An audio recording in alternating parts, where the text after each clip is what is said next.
On September 17th, a moment unfolded that many analysts are already calling a turning point in the history of both Pakistan and Saudi Arabia.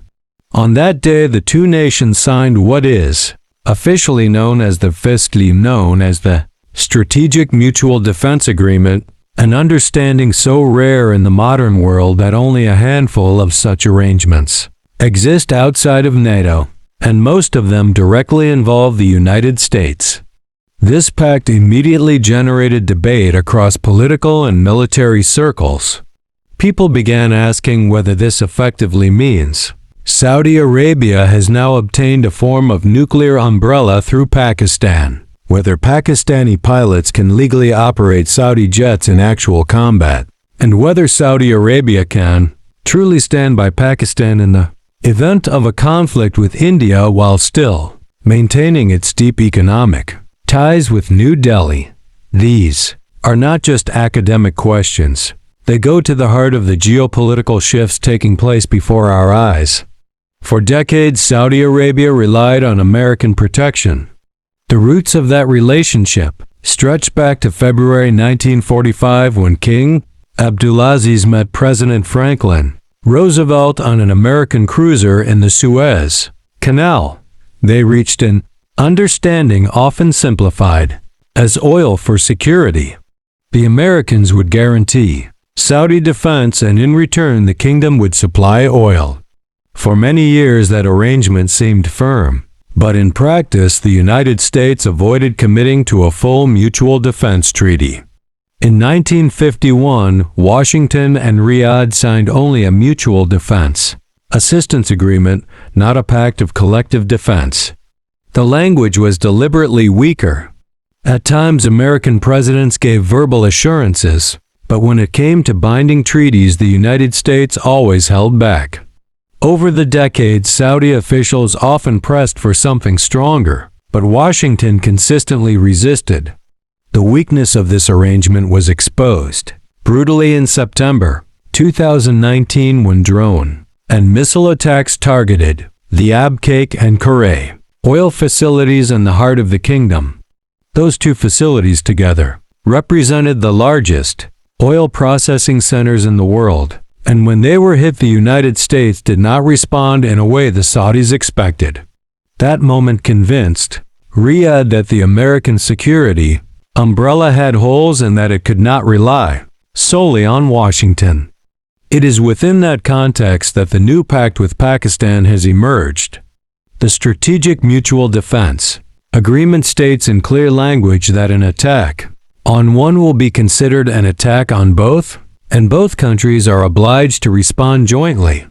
This is very similar to NATO's famous Article 5. The agreement also speaks of intelligence sharing, cooperation in defense industries including the development of new weapons, collaboration in cyber and space security, and access to each other's bases and facilities for logistics and military operations.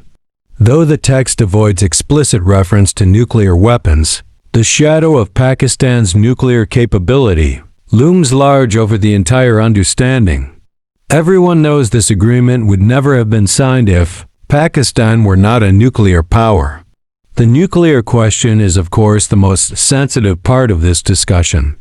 Does the SMDA mean Saudi Arabia now enjoys nuclear protection? Formally, the answer is no. Legally, the transfer of nuclear weapons or even their codes from one country to another is virtually impossible. Saudi Arabia is a signatory to the Nuclear Non-Proliferation Treaty while Pakistan is not, and any overt sharing would violate international law. Moreover, nuclear weapons cannot simply be boxed and delivered. They require extremely complex command and control systems, secure protocols, and trusted communication links. To this day, no two states have shared such weapons in an open and practical way. But the underlying reality is clear. Riyadh would not have taken this step unless it believed Pakistan's nuclear status gave it a safety net.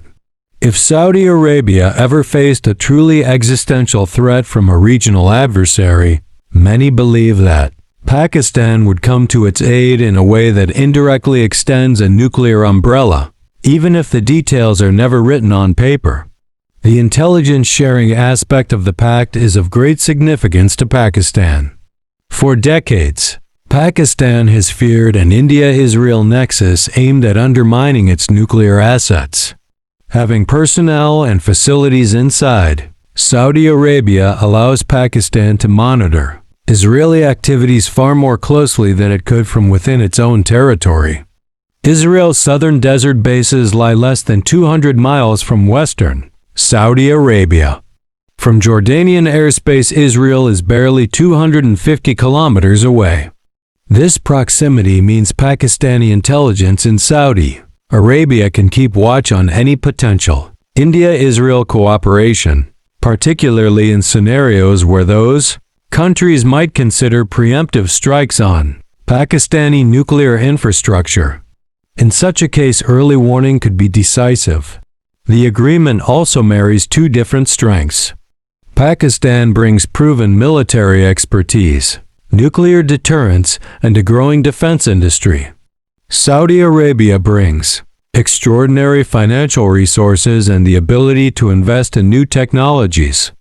Together, this creates a partnership where Riyadh can invest in projects such as next-generation drones, fighter aircraft, cyber systems, and even space surveillance, while Pakistan gains the funds to accelerate production and acquisition of modern weapons. In modern warfare, where artificial intelligence, cyber defense, and satellite systems are increasingly critical, such collaboration could significantly boost the capabilities of both nations. Another practical question concerns Saudi Arabia's fleet of roughly 283 fighter jets, most of them purchased from the United States and its allies. Pakistani pilots already fly these aircraft for training purposes inside the kingdom. But can they operate them in real combat? This is complicated because modern fighter jets are not just hardware. They are software-dependent platforms with avionics, codes, and communication systems often controlled remotely by the manufacturer. The United States retains significant leverage over how and when these aircraft can be used. Even internal communications can be monitored or restricted. For Pakistani pilots to fly them in combat against a hostile state, Saudi Arabia would likely need special approval from Washington. Such approval is extremely difficult to obtain, especially if the conflict involves Israel or another American ally. So while in theory the SMDA makes joint defense obligatory, in practice restrictions on these aircraft remain a major limitation. Another burning issue is India. If war breaks out between India and Pakistan, will Saudi Arabia openly support Islamabad? This is delicate because India is one of Saudi Arabia's largest trading partners and a vital destination for its oil exports. Saudi officials have repeatedly stated that the new agreement will not harm their ties with India. Still, there are ways Riyadh could help Pakistan indirectly. For instance, it could provide unlimited oil supplies to Pakistan during wartime, impose economic restrictions on India, or invest heavily in Pakistan's missile and defense programs for the long term. But a direct break with India appears unlikely. More realistically, the existence of the SMDA gives Saudi Arabia diplomatic leverage to pressure India into avoiding escalation, since now any war with Pakistan could risk complicating Riyadh's relations as well. The maritime dimension of the agreement is equally important.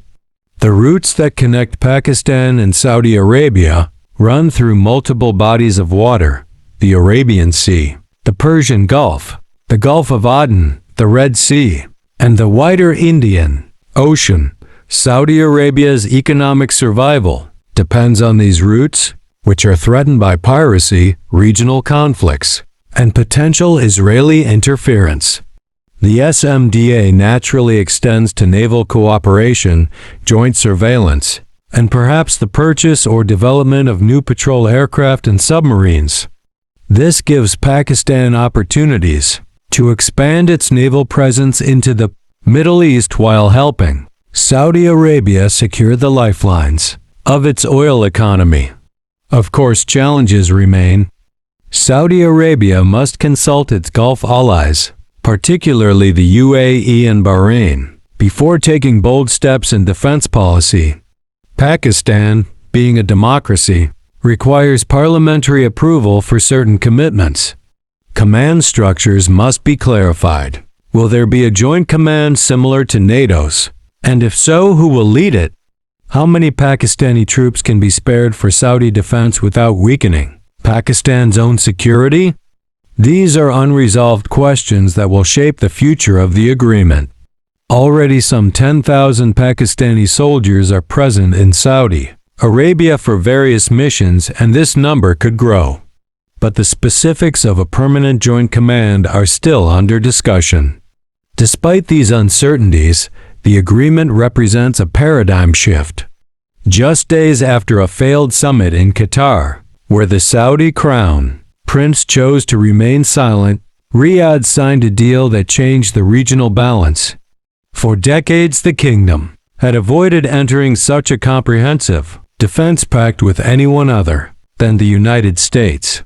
Now it has done so with Pakistan, signaling both a recognition of Islamabad's military stature and a gradual diversification of Saudi Arabia's security partnerships, away from exclusive reliance on Washington. For Pakistan, the agreement opens financial, military, and diplomatic opportunities. It gains access to Saudi investment in its defense industry, a stronger voice in Middle Eastern affairs, and potentially a forward base near Israel in case of worst-case scenarios. For Saudi Arabia, the deal adds credibility to its security posture and sends a message to both friends and foes that it is no longer dependent solely on the American umbrella. The SMDA is thus more than a bilateral pact. It is a gamble that could reshape the power map of South Asia and the Middle East. It raises difficult questions about nuclear deterrence, U.S. influence, India's role, and the balance between economic partnerships and security commitments. Yet one thing is certain: the very existence of this agreement has already altered calculations in New Delhi, Tel Aviv, Washington, and Tehran. In the years ahead, the abbreviation SMDA will likely be heard as often as we now hear CPEC. Whether it brings stability or new risks depends on how wisely both sides manage this unprecedented partnership. If you found this analysis informative and thought-provoking, don't forget to like this video, subscribe to the channel, and share it with your friends so that more people can understand the realities shaping our world.